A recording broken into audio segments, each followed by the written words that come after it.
কি হলো ম্যাডাম? তুমি আগে ঠিক করে নাও তুমি কার সাথে কথা বলছো, তোমার বউয়ের সাথে নাকি কাস্টমারের সাথে? কাস্টমার কথা বলবো আবার?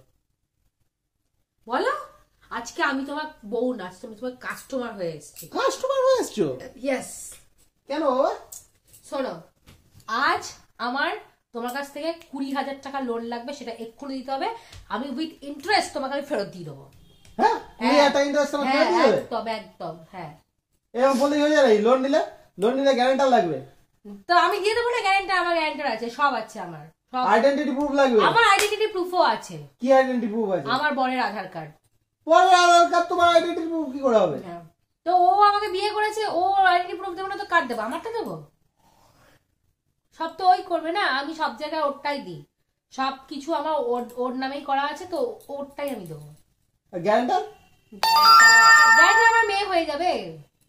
আরে মেয়ে তো 18 বছর হয়নি। তো আমার বরকেই করে দেবো, ওই হবে গ্যারান্টার, ও সব কিছু ওই থাকবে। কি হলো, টাকাটা দিন বলছি তো, ইন্টারেস্ট সমেত ফেরত দিয়ে দেবো।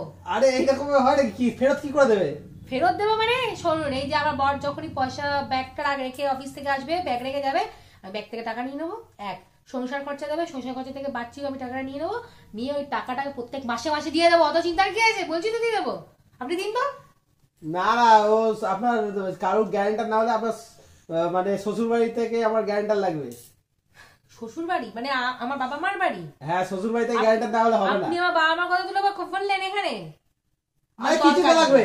আমার দরকার নেই, আমার এরকম টাকা চাই না যে আমার বাপের বাড়ির কাছ থেকে হাত পাততে হবে, দরকার নেই, তুমি আপনি রেখে দিতে।